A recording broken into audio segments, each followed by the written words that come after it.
ए मेरा ये lockdown look कैसा लगा? अरे मस्त है ब्रो। मेरा क्या है ना, मेरा थोड़ा ऐसा लग रहा है तो ऐसा होमलेस लग रहा है, तो होमलेस नहीं लगने के लिए ना कैप पहना है। All the shit parts of our jobs. Shit parts. Wow. In the last year, a lot of shit parts. Yeah. Like swimming in the shit. It's an Adele's song, no? So, rolling in the deep. Rolling in the deep. Yeah. Nowhere close. I forgot. What's up, guys? Welcome back to a brand new episode of the Creatives on Tap podcast. Today, we are in conversation with Umang Nair and Karthik Singh. They are brewmasters, or they're employed as brewmasters in respective brew pubs, and we're going to get into what their job entails and what they did to reach this point of their career and all of that good stuff. Before that, I just wanted to talk about why I chose this topic for today. First thing is just a palate cleanser for me, because I'm talking about audio almost every day, audio and music on an everyday basis. And I just wanted something lighter and less technical to talk about. Not that your job is less technical, but then it's fine. I screwed it. Yeah, just a palate cleanser in general. Second thing is I just want to bring these jobs into light and talk about these jobs that the common public don't really know about. So I just wanted to talk about these jobs, and if people are actually interested in these subjects, I just want to tell them that it's not impossible to get into these fields. Today, we'll be talking about a lot of things about how to get into these fields if you're actually interested. All of that. And also the third reason is I just want to talk about beer, because why not? Yeah. So yeah, and ultimately it's again a creative job, and this podcast is called the Creatives on Tap podcast. We have a lot of things in common as creatives, and we're going to talk about that through the span of this podcast too. Yeah, so what's up, guys? How's it Hey going? Tejas, thank you for calling us on the podcast, man. Thank you for coming in. Yes, we have enough and more time, so Definitely not being busy these days. So yeah, happy to be here. Yeah. I'm having my coffee today. I think I'll just manage with that today. There's a saying, it's beer o'clock somewhere in the world. Somewhere in the world. For me, it's always beer o'clock. So I'm so used to like coming to one of your places or something like that and having beer. Now, if it's not that, it's not worth it. So it's not. I hope everyone thinks like that, man. That's a great thing to say. Right? Opens up, like, You're one of the converts. Yeah, one of the who's made it to the other side. Now can't go back. I really can't go back. So I think we can start this episode by each of you giving an intro on what your current jobs are and what your job entails, actually, if you can start with that. Hi, my name is Umang, and I'm a brewmaster based out of Bangalore. I basically brew at a few places in Bangalore and consult as well. So I've been in the industry for around 9 years. I'm from Bombay, but then I moved to Bangalore because Bangalore is a city for beer. Yes. So yeah, most the like 60 odd places around here. So yeah. So that's my background, man. So if like I started off as an engineer, a mechanical engineer who converted into making beer, drinking. Yeah, it started with drinking full time, and it ended up making the product that I liked. Yeah. And I shifted fields, and I've never gone back after that. So awesome. It's been a good journey till the last month. So till the last year. Till the last year. Yeah. So let's see how that goes now. Yeah. Karthik? Yeah, so pretty much a similar story as Umang. I was an IT guy, worked in IT for about 6 years. But at the same time, all through that, just making beer was something that really intrigued me. So I used to keep doing my own experiments. Slowly, got in touch with a couple of other people who were also, intrigued by this. So there was always like this exchange of ideas about how to go around, not just smashing beers down, but really understanding what goes into making these things that are so delicious. For me, the change was actually when I tried one of these different beers other than the usual, Kingfisher or any of these macro beers that we have around at one of the brew pubs. here in Bangalore. So that is what actually sort of piqued my interest, and then kept going deeper down the rabbit hole. So anyway, long story short, uh, kept doing these things at home. That way, I ended up socializing with a lot of brewers like Umang. Try and just get feedback about what they think, how the beer is turning out, and everything. I guess a couple of them liked my beer, and then a company called Geist offered me a full-time gig, and it did not take too long for me to. It didn't take any time actually to say, okay, bye, IT, I'm out of here. Gonna go make beer. Been doing it professionally now for about 5 years. Okay. So it's been fun, no regrets. Yeah. How many years did you work in the IT field before that? For about 6 years. Oh, okay. Yeah. So you did your time. Yeah. Yes. Did those what we used to call night outs, and all 18-hour shifts, 20-hour shifts, delivery hours, have to get done, things like that. I'm so glad I don't have to do that at our new workplace, or my new. It's not so new anymore. It's 5 years now, but still feels like a new day every day. But no matter how hard the day is, the bar is only 10 feet away. So I don't want to sound like an alcoholic, but it makes the day finish off the day much nicer. Yeah. Cool. So let's start with questions on how you guys got started. Why did you guys choose brewing initially as a profession? What intrigued you about this job? And how did you reach a stage where, like you mentioned before, Karthik, how did these brewpubs hire you? How did you reach a stage wherein your skill set made those brewpubs hire you? I truly think that, end of the day, you have to hone that skill, build that skill. And what a lot of people tend to forget is that there's a huge science foundation that you need to have to understand going about making beer. Making beer entails a lot of different factors. So without getting into too much detail, I think for me it was like the perfect balance of science and art, where you have to have your science fundamentals, but you use your artistic side of how you use and tweak those fundamentals. There are 4 main ingredients in beer, right? So water, malt, hops, yeast. Okay. And let's say the water is pretty much the same, but there are hundreds of varietals of malt and hops and yeast, and the numerous permutation combinations. There are traditional styles that you can take inspiration from. Then there are your own creativity of what you've grown up with. A lot of the stuff that we had initially were either American or European styles of beer, but trying to say Indianize it was doing the creative part of it.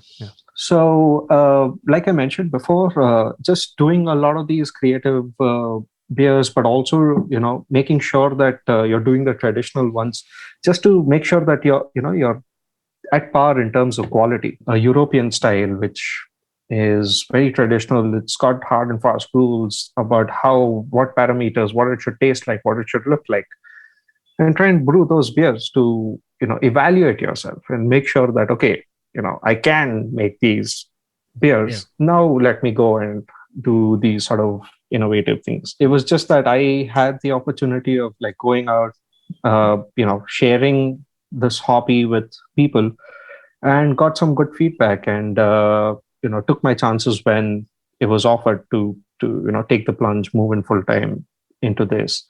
Another thing that I would like to add was though I'm trying to make it sound like it just happened, it was something that happened over a course of 3-4 years. I was constantly meeting people, learning from them. And then there were times where brewers would also invite me over and say, hey, I really like this beer. You can come over. Let's brew this into a big batch. So that happened. And then there were also a couple of other people who would say, hey, come over. I want you to help me tweak my recipe. You understand, I can get critical feedback. So these are master brewers who wanted critical feedback. Okay. So they would invite me over, and I would go down to the brewery, maybe do a couple of batches, look at their recipes, give them my feedback. Yeah. So these were happening in little small pockets. It wasn't full time at that point of Yeah. time. So it was just like tiny gigs that I did once in a while, a little bit of pocket money, more than what my IT job was paying. Like you said, you were taking in feedback from a lot of people. So from that feedback, you were again upgrading your skill set, and Yes. again developing your palate. I think that's another thing that takes. Oh yes, definitely. Having made a lot of bad beers also is equally important to know, to catch it when it's wrong. Making those mistakes are very Right. important. Yeah. So it's equally important to know how you can mess up, or Yeah. to know that you have messed up, to be able to correct it and change that. And a lot of it I owe to my mentors at my first job, where I was full time. Plus, a lot of these brewers, friends who used to give me feedback, and not like, I like it or I don't like it. Yeah. It was a lot more constructive feedback that people would give. So that definitely helped. What about you, Umang? Like, how did you? What did I you? think What Karthik made has you? covered quite a bit of points in that. Yeah. So it started with going to bars with beer. Yeah, during my college days, and football. That was my, like, every Saturday, Sunday we used to go to watch matches, and beer was the only drink of choice. So we started drinking a lot. I finished college, got back to Bombay, started working, and that became very monotonous. And I still love beer, but the problem at that point was we didn't get any craft beer, per se at that point. Yeah. It was just commercial lagers like what Karthik mentioned, Kingfisher, or probably the other ones, Budweiser. So I always heard that there are other beers in the world, but nothing was available in India. Yeah. in India. So the first beer that I had was Hugan, which is a Belgian wit. It's a style of beer. So I loved that. I fell in love with that. I realized, man, I should really explore the options and see if I can get into beer as a career. Yeah. So I met a few people in Bombay. They were the first packaging microbrewery. It's called Gateway Brewing Company. So I joined them as an intern. I quit my job, and I joined them as an intern for a year, and then got in full time. So I worked there for around I think 4.5 years. Okay. And then I did a professional course in the US. I went outside and I did a course there. Got back, I realized again, like, Bangalore is a place to be. Came back here. That's where everything kind of started. And it's so much fun, like as Karthik said, there are so many variables to it. Yeah. There's a mix of science and art. Yeah. And we are all sciencey people. Science. Yes.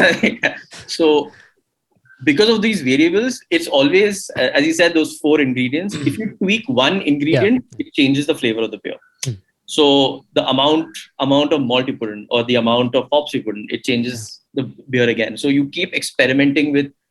I always think it's like brewers are very, very similar to chefs or cooks. Yeah. When they're trying. But the only problem with us is we need like 14 days for it to come out and then taste it. Yeah. Right, the chef can immediately in a couple of hours can try it and then say, okay, this is bad, this is good. So the wait is painful. It's very interesting. So when we started brewing, every batch we used to kind of taste it. We used to have like a whole tasting panel.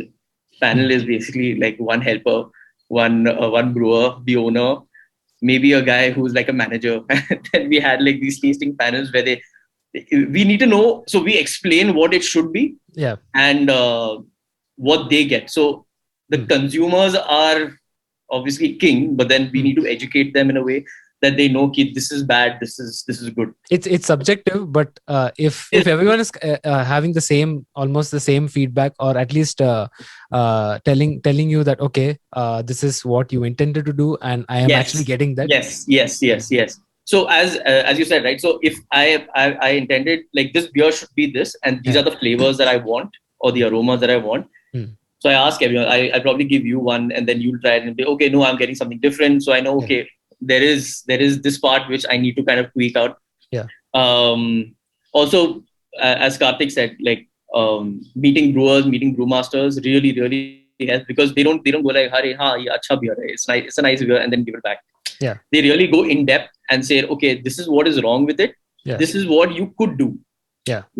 You could change this," because getting critical feedback is great. We all love it. So, like you said, it's not like a constant thing. It's not a like a constantly constant, evolving process, right? Like yeah, if you absolutely. make Like one batch, even if I'm making one batch, for example, a Belgian wit, Yeah. I can make that batch 200 times till I get it. Like, oh no, there's always in our heads. I think even Karthik will probably agree with me. Like in our heads, there's always something. Oh no, there has to be. We can Yeah. improve something. Yeah. So, even if the customers love it, yeah. you There's always have that one thing. room for, I yeah, can room for improvement. Yes. There's But something then, there. that's with every creative field. Like you said, you guys have like 4 ingredients to work with. Like Yeah. For us audio engineers, we have 20 hertz to 20,000 hertz to work with. So, But then, so like, even if you change that, okay, maybe I'm completely off in terms of audio engineering, but yeah, if you change it from 50 hertz to like 70 hertz, there will be there will be changes in your final recording, right? no. So you can't change like that. But then, Yeah, I don't know. but then when you're EQing, you're making adjustments to the frequency. You're increasing. Yeah, when you're tweaking it, right? So it's pretty much the same when we tweak a little bit of temperature, for just temperature, man. Like you increase it by 2 degrees, is going to change the beer. Yeah, in the audio, you're the equivalent of a mix engineer in the audio realm. Okay. A mixing engineer. So we are working with different tracks, different ingredients, and we're working with different ingredients and which are actually tracks. Yeah. And then every mix engineer will make it sound totally different. Yeah. Because Correct. Their perspective is totally different. Their ears they hear different things. Yeah. So you guys taste different things. So I think that's how I equate it at least. I think Karthik touched upon this topic, so I will just expand on that a bit. What do the restaurants and or these brew pubs look for in particular when it comes to qualification and experience? I just want people out there who are interested in this to kind of find out like what are the possibilities when it comes to, and what do you have to learn to get into this field. You want to go first? You can. So back when we started, it was very difficult to kind of get your step in to any of the breweries. Now there are so many. So my first suggestion would be, if anyone's interested in the field, and not just because of let me just make this very clear. It is not. I know what you're gonna say. Yeah, it's not as glamorous. It's not as glamorous as we see it when we go to oh my god, there are a couple of beers. Oh my god, it's so much fun. But the back end is a lot of hard work, man. Yeah, like it's a lot of hard work. So I would suggest like people getting in, at least come for like a month or two to understand the process behind, and work with the brewer, work with the assistant brewer, understand what they do, what is it day like. It's not hunky dory all the time, right? So there's a lot of hard work, there's a lot of physical work as well. So if they can sustain that, because initially I think both of us have done this, where we are just cleaning the floors. That's it. We don't do anything else, just cleaning the floors, cleaning the tanks for 3 months. There's nothing else to do. They just tell us to clean, which is, I think, I don't feel like, I think it's great because it just shows. You appreciate the team members working in your team. No, you appreciate the team members. I think it also sets expectations, right? So exactly. you know that this is what most of the job is. So it sort of like sets expectations. So brewing is 90% cleaning. It is just cleaning. So you know the process. Once you get into it, it's a lot of fun. But you have to keep the brewery clean. You have to make sure there's no, it is a food product in the end, right? Yeah. So there's nothing coming in, going out, so that, there's nothing harmful. It can ruin the beer. And then you have to find out where it is from, and that's a huge headache. Yeah. So maintaining health standards, health standards. And it's weird because I've had like instances where people come in, oh yeah, I love beer, I want to do this. They'll come in for like a couple of days and then they'll just disappear. Right? Because I tell them to like, okay, you have to lift these bags, you have to throw it in. to do this scrubbing of the floor, cleaning of the tanks. That's not what I And signed up for. Yeah, exactly. I came here to drink beer. I came here to drink beer. No, in the end, as Karthik said, it's just 10 feet away. You can just go and drink beer. But then that's after the work is done. Yeah. That's when this is the fruit that I get, the beer that I get. Yeah. After working so hard. Yeah. So at the moment, I'd say because the industry is still very nascent, it's very young. There are not too many people who are particularly looking for qualifications or like some sort of degree that you can show that you can do this. At least like me, when I've interviewed a lot of say brewers to be my assistant or somebody to work with me, I'm always looking at attitude or intent. Like why do you want to do this? Yeah. It's not fun really, like breaking your back at 6 a.m. Yeah. It's not fun. So why do you want to do it? So, but that is just me. Having said that, there are quite a few restaurant owners or brewery owners who look for qualifications simply because they don't want to go through that whole process of retraining someone, making or looking over their shoulder always to make sure that they're doing it right, things like that. I would say it's more 70-30 at the moment, 30% of them are looking for somebody with qualified credentials to be hired. But most people in the industry are not looking for someone with a qualification per se, but experience definitely helps. So as Umang said, even if I'm not able to give you a job or have an opening at the moment, I'm always happy to have people come over, work with me for a month, understand the ropes of what it takes to pour this into a pint. And then sort of take that experience. I can write you a recommendation letter, and then sort of take that and go and apply in other places and say, hey, look, you don't need to tell me every single thing. I know what the cleaning process is. I know how to mill the grains, for example, or something like that. So I know these parts, and every brewer works differently. So they will definitely have their initial bit of training that the main brewer, head brewer would pass down. But at least those basics of like, okay, these are the steps, and this is what I have to do. If you have that bit of experience, I think it definitely helps someone who wants to get into the industry. Sort of be more confident when they go talk to somebody and say, hey, I'm looking for a job. I want to be a brewer. This is what I have under my belt right now. So definitely doing a couple of internships here and there, if you can afford the time, you should go ahead and do that. But let's say you can afford the time and you have the money, then definitely go outside, go abroad. There are wonderful brewing schools across the world, mostly in Europe. Maybe one or two in the US as well. They're definitely not cheap, but it's definitely a great passport to have to get into the industry. So if you do get your credentials from one of these big brewing schools in Europe or US, it's definitely an add-on. If you can afford it, I would definitely recommend someone going there, doing that.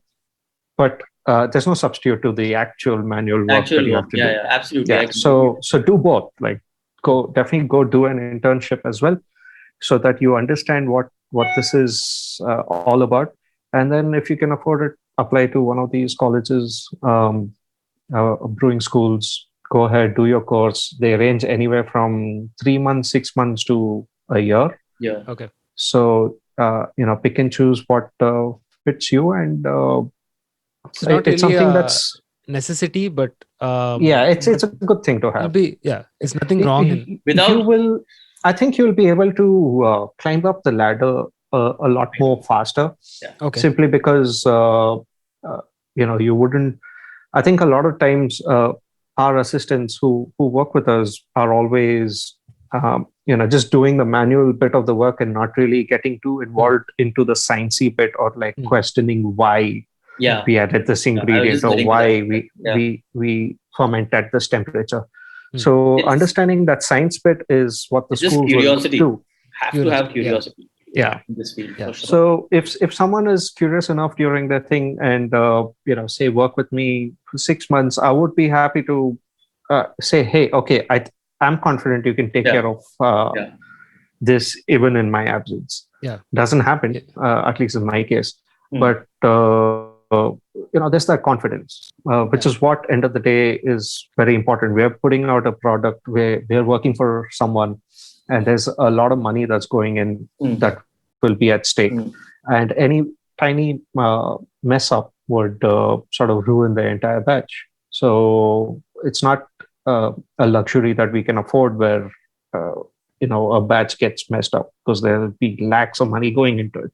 Yeah. For any assistant to get to that stage, one, intent. Like if you're curious enough, you come, understand, ask questions, always happy to answer them. Not just me, I'm sure, like pretty much every brewer works that way. Everyone works that way. Every viewer, every brewmaster. Always happy to share Always, their knowledge and things like that. So if you come to the brewery and say, hey, I have this degree, then there's that bit of understanding that the head brewer could make and say, all right, yeah, this guy already knows his basics. I just need to make sure he works according to what my best practices or what my protocols are. So and he took the time and effort to go through that course. So that's exactly. So it shows his intent already that he really wants to do this. I think for any creative field, for that matter, if there is that curiosity, I think that is the first stage. Because even when I talk about my field, I say like how obsessed are you with this subject? Because if you're not thinking about this like 24/7, you're not like constantly trying to learn or come up with like new ideas, then there's nothing to keep you going. Because there are a lot of challenges that you'll face on an everyday basis. It's not like a 9 to 5 job, right? Like you're not, absolutely, there might not be constant salaries, there might not be, so there are a lot of these variables, right? And the one thing that will keep you going is the curiosity and the willingness to learn. And if that's not there, then there's nothing to keep you going in this entire thing. So I think that's the main thing. And if you have education, then great. Just an added bonus. It's a plus. It's a plus. Another topic that I wanted to get into was with the present skill set that you guys have, or a guy might develop over time. What is the scope of these skill sets? What jobs can people apply to, like other jobs that you can apply for also? So in a brewery, so there are two parts, right? One is a production brewery, which is a brewery that kegs, bottles, cans, everything that you get outside in wine shops and all. Okay. And the other one is brewpubs, which we see in most of, like, brewpubs are basically restaurants with breweries attached. Okay. Yeah. So with skill sets like us, we can probably get a job in brewpubs as a assistant brewer, head brewer, someone who can just help out as a helper in the brewery. People who are more interested in sales, they can also get in, but obviously with knowledge of brewing, right? So it's just easier to explain it to customers. That's in the brewpub side of it. Now, if you get into the production side of it, there's a lot of things, right? So there's again, brewer, head brewer. Then there's operations manager. Then there's like people handling the packaging side of it. Then by the way, when you say production, it's for the larger breweries, the commercially available. Not larger breweries. The commercially available beers, or commercially available beers, craft beers. Yeah. But so there they have, because they have to send it outside. It has to go through a distribution channel. So there's a lot of other inputs that needs to be done, because in the brew pubs is directly you make the beer and you sell it on site. Okay. But in a production, in a larger brewery or a craft brewery, which is packaging in bottles, cans, or kegs, they have to send it outside the factory. So they have to be really careful on how they transport it, logistics, scheduling. There's a lot of things to be aware of. So because there's storage, more storage. yeah. time So involved. there are different sections in production facilities where these skill sets kind of come to work. So I don't know, like Karthik can kind of add add to something? that. Yeah, pretty much the same thing. So on the operation side, it's a lot more machinery handling.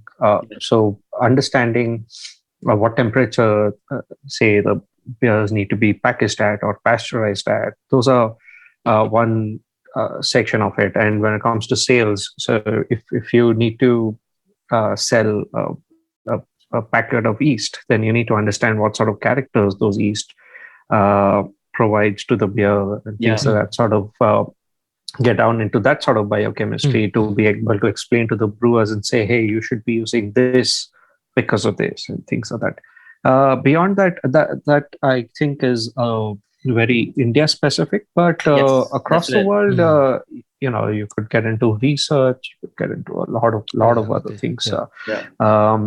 Whether it is if you want to go specific and you want to just do yeast cultures, or you want to get into malting, or even hop growing. The scope outside so is massive, because India is just about started. It's been like hardly 12 years, 10 years.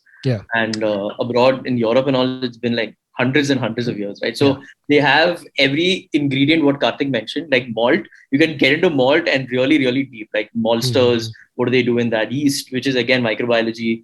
Hops as hop growers. Water. The only thing that we get processing, like processing of hops and things like that, is water. Dude, like water is the only thing that we get here, no? Okay, malt is there. Malt is there. But hops, there's no yeast also. Everything is from abroad. We don't. I think we should. I don't know. Eventually, hopefully, people can kind of get into these fields and expand on it. It depends on how the industry moves. Yeah, the demand at the moment is extremely low for, say, a maltster to set up a year. Say if we go down the US way or something, and we have 200 craft breweries in every little tiny city, it would probably make sense for that sort of investment to set up something and then provide to the local market. So Atmanirbhar, you can become. Atmanirbhar, yes. But at the moment, we are completely dependent on importing pretty much all our ingredients. Water, except water. Except the water. Except the water. Even the water, we literally, most breweries here run it through a reverse osmosis. So it's literally stripping everything out. So all we're getting is just water with no minerals or anything. So we have a clean board to work on. Whereas, say, in Europe, a lot of these breweries pull water straight from the rivers. And just because they themselves have their own minerals, which add to that characteristic taste of flavor of that particular brand. Okay. Could you guys also expand on what the restaurants, the brew pubs also look for in terms of a final product, and also talk about maybe the customers' expectations on the final product, because there might be some beers that I think in every brew pub you'll have to have as a choice. Like you mentioned, there are certain expectations, right? It's as brewers, we are stuck between that. Like take for example musicians, and you say, hey, you're only going to play covers. You're not going to do any original music. Right? So you're gonna because you enjoy playing, you will still go. You will play gigs and you'll do covers. Because you enjoy doing it. But at some point, it's not enough.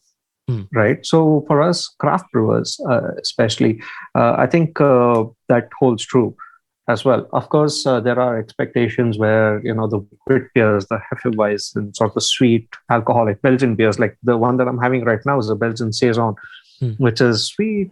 I wouldn't say sweet, but like easy drinking and quite alcoholic. So Pesa Vasool for most people, right? Yeah. So those are the sort of styles that most people tend to lean towards. Hmm. But I believe that we as craft brewers or as breweries should be pushing uh, the envelope a little more and say, hey, we're leaders. We should be showing people what they should be drinking or what we're capable of doing. Hmm. And then let them make that decision. So most of the places that I work at, we try and maintain that balance. Where we have traditional styles, but also try and do something innovative that is also, brings in the crowd, build up their curiosity. So it works both ways. It helps do some marketing. Come summer, like if all brew pubs were open at the moment, you would see a mango beer in every brew pub. Yeah. Mango. So, but beyond that, there are quite a few people who do a lot of different infusions and different styles, or blending spices, fruits with different styles, and coming up with something new. So I believe that there should be a balance, but isn't happening as much in the industry as of today. It's very customer driven at the moment. Right. It should be a lot more innovation driven. Yeah. Completely depends on the management. If the brewery owners are the kind who are not scared of taking risks or doing innovative things. If this beer sells, it sells. If it doesn't, we'll try something else. If that's the sort of mindset that we go with, yes, that comes with a bit of cost, monetary wise. If something is not really selling you and it's past its prime, you still have about a couple of 100 liters or something. If the breweries are willing to just drain that and put something else on tap because that beer is past its prime, then there's definitely a monetary cost. So it definitely has to be a business decision as well. Correct. And not just that's why brewers would not make good businessmen, I guess. There has to be a balance. If we definitely appreciate a free hand when it comes to us letting our creative cogs go. But at the same time, we do want to, make sure that we hit the bar or go above the bar every single time when we're brewing any of these traditional styles as well. Kind of jumping on your previous point that you touched upon, how open is the brewpub that you're working at to trying out new, say you want to experiment with a new ingredient? How open are they to those kind of things? I would say they're half and half at the moment.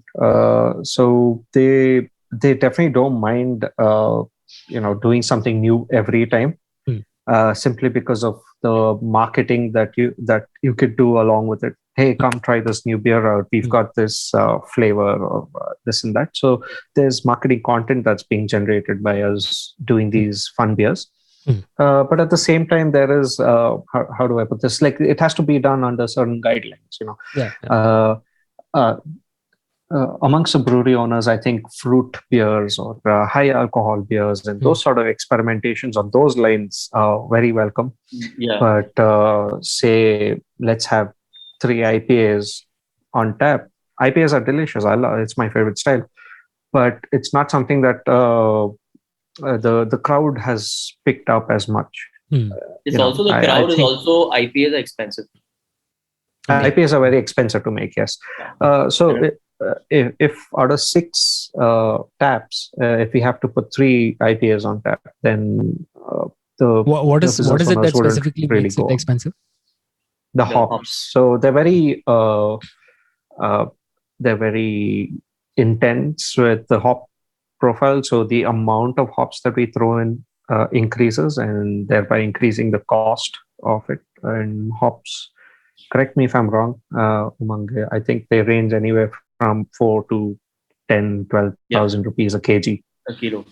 A kilo. So, and we can go from, like, we could do IPAs with 2 kg, we could do IPAs with like 10 kgs. 10 kgs. So, yeah. All depends. So, in my case, like for a 1,000-liter batch, my IPA is about 7 kilos of hops. So, that's already quite expensive. Now, if I have to do another IPA, which is also not, the hot seller, then there's definitely a bit of a pushback from the thing. It's not always monetary. It's not. Reasons. It's also the marketability, or like if there's a little bit of concern whether it's going to be accepted by the market or no Hmm. is also a driving factor, a huge driving factor.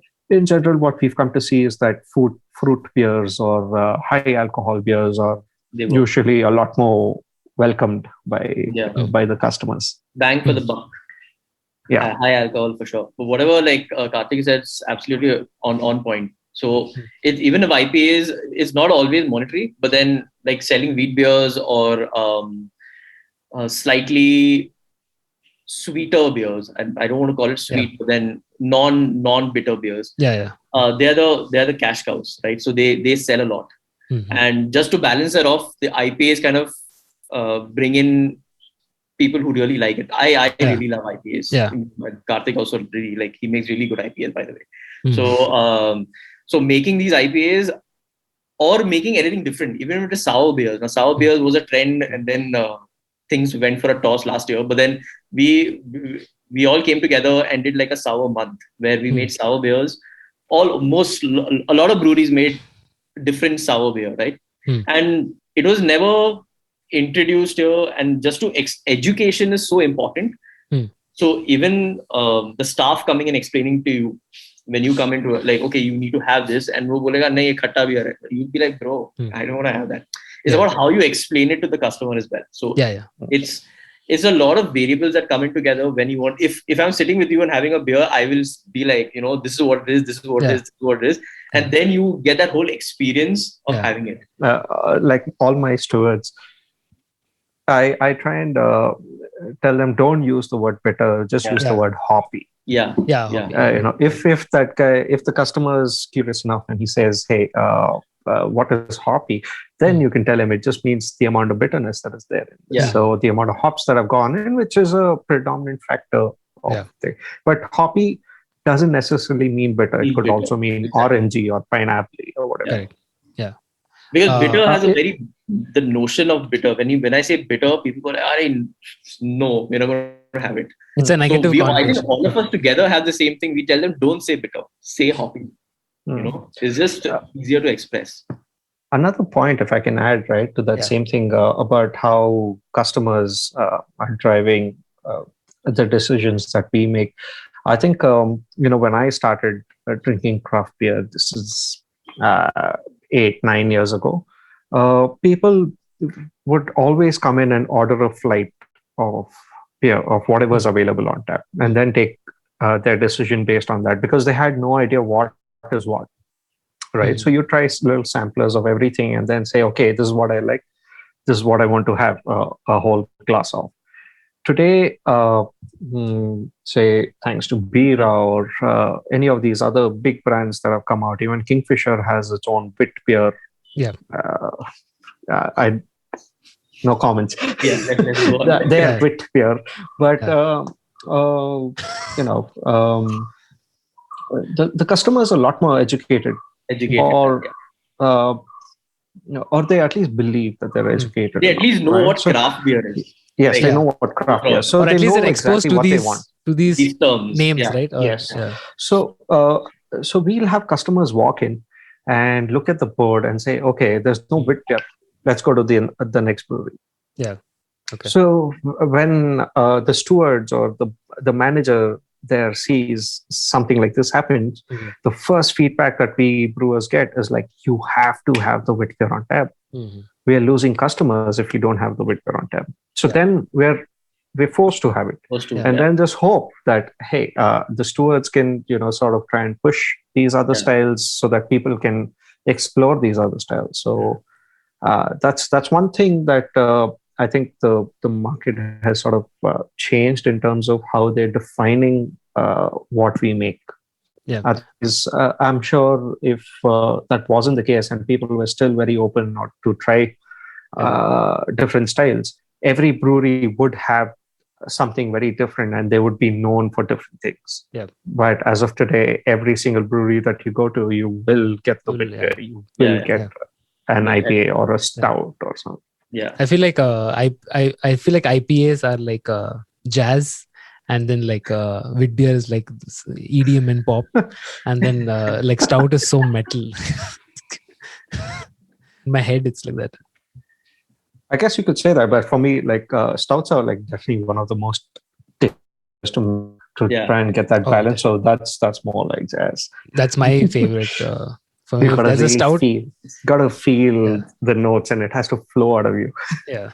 If there's a stout, I'm just there are very less chance I'm going to like stray away Try from that. anything else, right? You're one See, of those yeah, 5%. it's Yeah, exactly, yeah. You're one of the 5%, but you know exactly what Exactly you what? want Yeah. to yeah, drink when you walk yeah. into a brewery. Yeah, Oh yeah, yeah. that wasn't the case, say 5 years ago. 5 years ago, Hmm. 7 years ago. Yeah.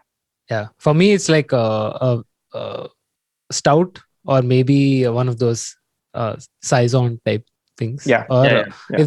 if I don't like anything, then I'll go for the safest is the wheat beer. Yeah. But then it's always stout first. I think as of today, it could have very easily, like we're talking about the wheat beer today, it could have very easily been the IPA or a saison Hmm. or a stout. Hmm. Had Yes. I think something like a Bira or these Yeah. new guys who came in and went mass market. Yeah. So they brought in a little bit of attention to the style. So which is why people started demanding. Yeah. Now, had Bira taken the decision to make stouts instead of wheat beers, I'm sure. I'm trying to think of saying this in a nice way, but the crowd today are like sheep. They see what is more easily available and then sort of just follow that. Yeah. So if wheat beer is something that they know, they want to walk in and say, "Hey, I'll have a wheat beer," rather than trying to be open and explore different types. Correct me if I'm wrong. I feel like the 35 above range of the customers are still not very aware of the craft brewery, the whole industry, and they're really happy with the commercially available beers. So why do you think they're still a little unaware? Or correct me if I'm wrong here first. Are they unaware, or I feel like they are? I think most people are aware, but it is a niche market. These beers are not cheap. They're not for somebody who likes to get his fix but can only spend 200 rupees, right? So they're definitely not cheap. So they cater to a particular market, but at the same time, a lot of us millennials have a lot of disposable income at our hands. We're not like our parents where we made 10,000 rupees and saved 9,000 rupees out of it. Yeah. If millennials today are making a lakh, they're spending 90,000 of it, if not the whole thing. Yeah. So there's a lot of disposable income that is available amongst people. So people are definitely aware. I think it just comes down to personal choice whether you want to spend that money. Also, let's not forget the social media factor. You want to be in the hep and the most nicest places around town. Click a selfie and say, "Oh, check in. I was here." So all these sort of factors definitely play in. The people who are not coming in, I would think, is mainly because of how expensive it is. So prices. Price is definitely a defining factor. Anything else you think? I want to probably add a few. Like people who are not aware are probably, so we are all used to something. We are all in that comfort zone, right? So we want to have what we've been having for a really long time. So if it is a commercial lager, we would rather go to a bar and have that because we're used to it, right? So getting out of that zone, getting out of that comfort zone and trying something different is a task for us. Also, it's something new. It's craft beer is new, and whoever comes in as a convert yourself, you are not going to have now. You don't have the option, so you'd probably have something like that. But if you had the option, you would definitely have a craft beer. Yeah, so of course. 35 plus, 30 plus, 25. 25 is the age that we're looking. 25 to 40, 45, where people want to experiment with new things.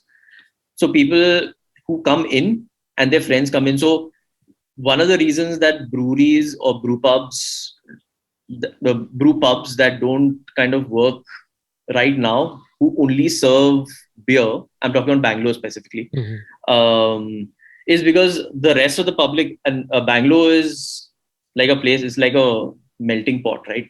A lot of people from different parts of the country come in.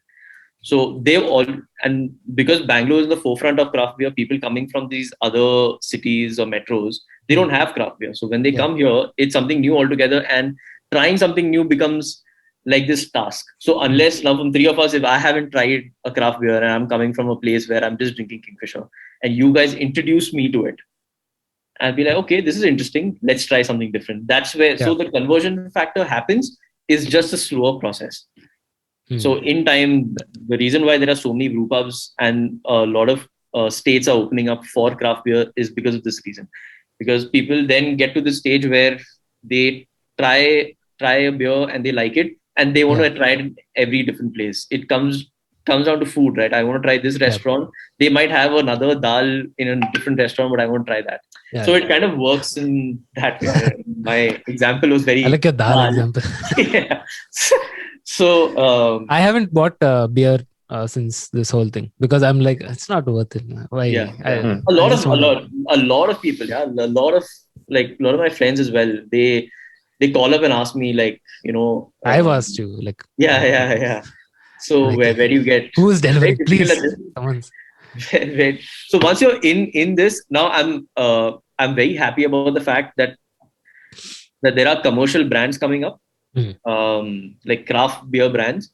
So people, whoever goes to a wine shop, they will also probably get like, okay, I want a wheat beer, I'm going to get that. I want a stout, I'll get that.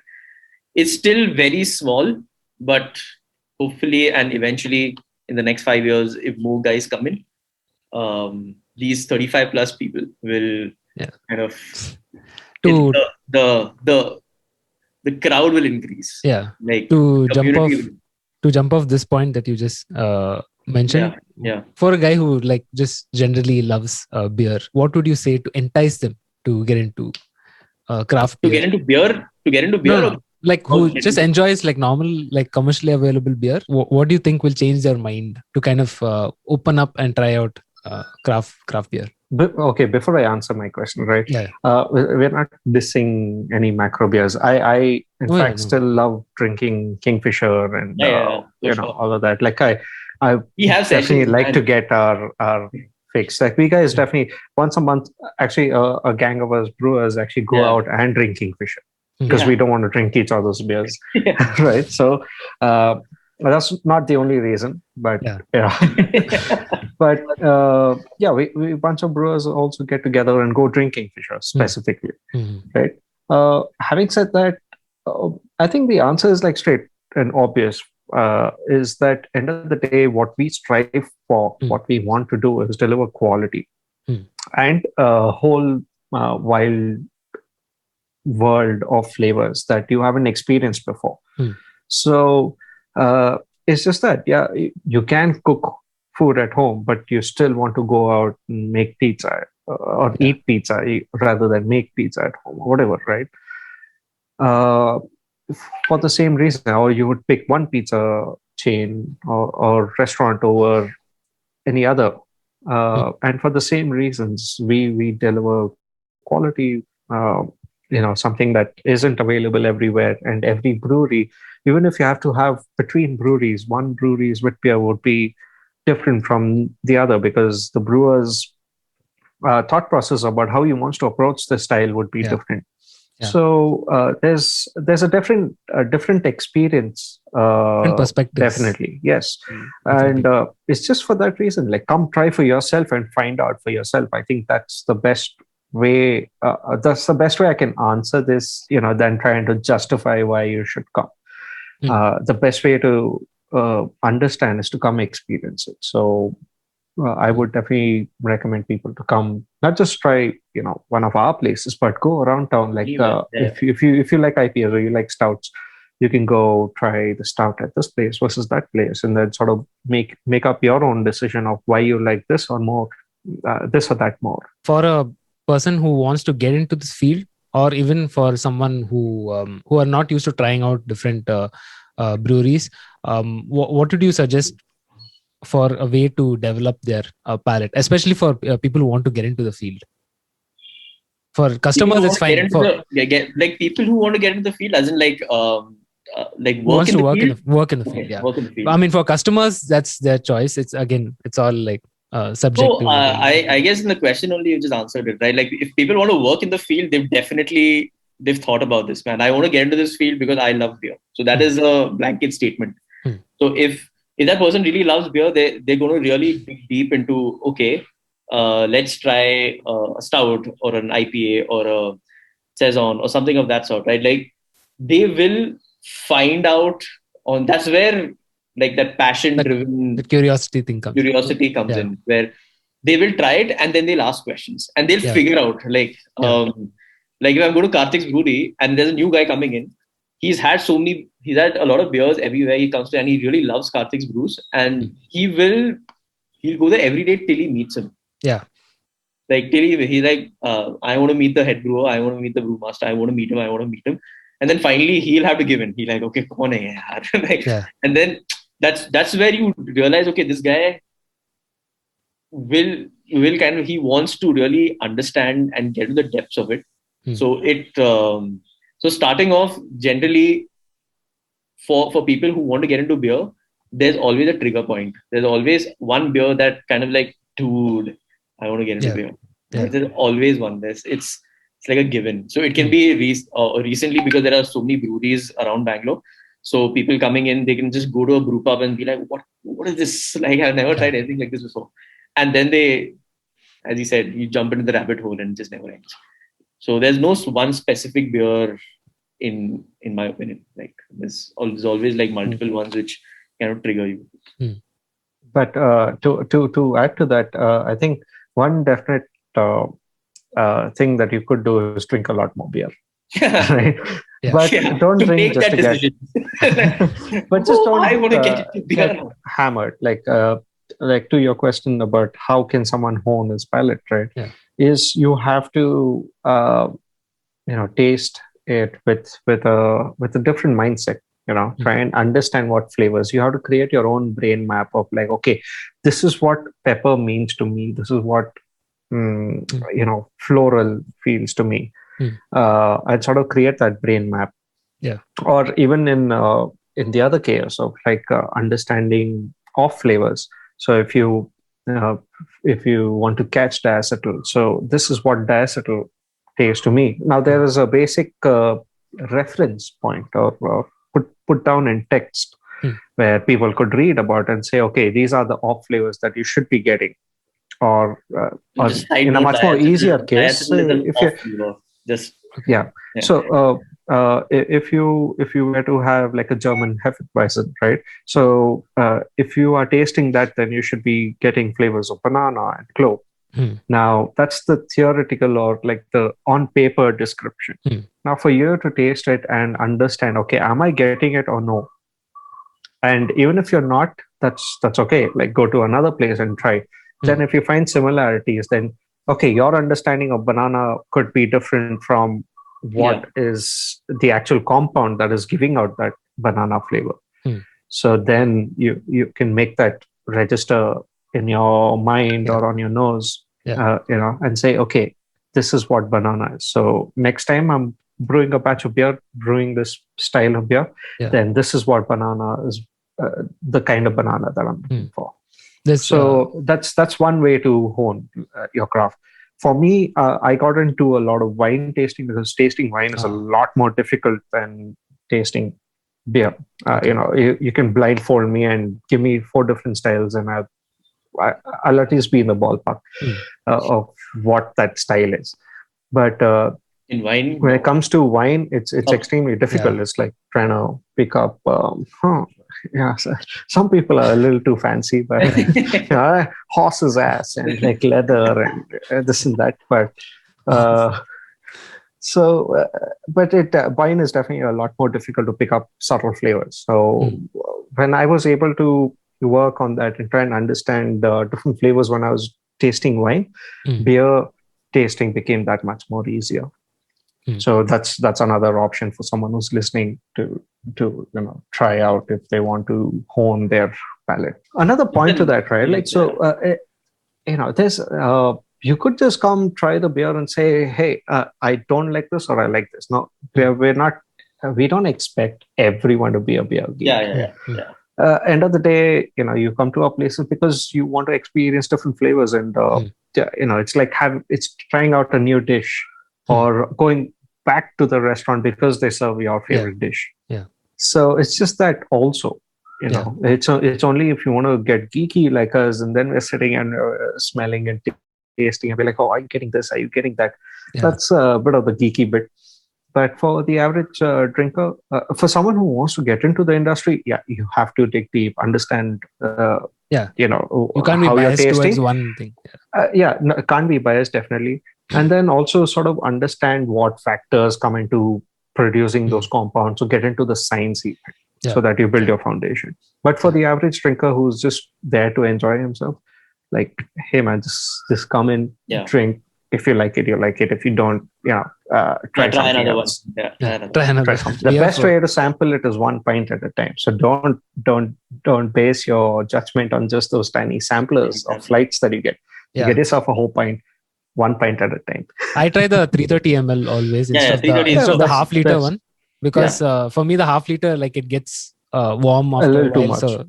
So it gets warm after a while also. So then I stop enjoying. So 330 ml is like the right time it takes to. So just before it gets warm, I can just finish it. The last question I had for you guys is, being brewmasters and being around beer all the time, I'm always curious as to what different brewmasters like to drink other than beer. So I'm guessing for Karthik it's wine. Whiskey, actually. Oh, nice. I think same for Umang also. Yeah, same. I love my whiskey, man. Like, if it is not beer, it's whiskey for sure. But so given the choice between beer and like a whiskey. Hey, man. Hey. So I guess it's always going to be beer, man. So beer is a very, very social kind of drink. Like, you can just keep drinking and like talking, like moving around. And whiskey is slightly more, soft. But given a choice, I would always prefer beer. The science behind whiskey as well, like distillation, it's quite interesting. So I'm just thinking about that now, because you're about to say. And every whiskey was beer at some point. So yes. How was that? So you first make beer and then you distill beer to make whiskey. Yeah. Oh, really? Oh, in a very generic. Yeah, it's not. It's not. It's not as simple as the process is very similar. Okay. You distill the alcohol out. So. And the only thing that I don't like about beer is I eat, like, you get full fast. So that's the only complaint. Otherwise, I can just keep on going for hours together. Not so much with craft beer, right? Like, because I think it's definitely a lot less undercarbonated than a lot of these other macro beers that you get. And it's also the food that we eat, right? Like, so we're stuffing ourselves a lot. Honey chili potato, French fries. Oh my god! Pet bharega nahi. And then I'm complaining. I'm so full. So I think that's the whole point of this episode. And if you're interested in something, there are so many options available these days. And I think we spoke about some of those options. And if you're interested, all you need is the will to get into it, and then the rest happens with your choice and your willingness to learn from there. So I think that's the whole point of this episode. So thank you guys. I'll see you guys soon. Cheers. Bye. Cheers. Cheers. Bye. Bye.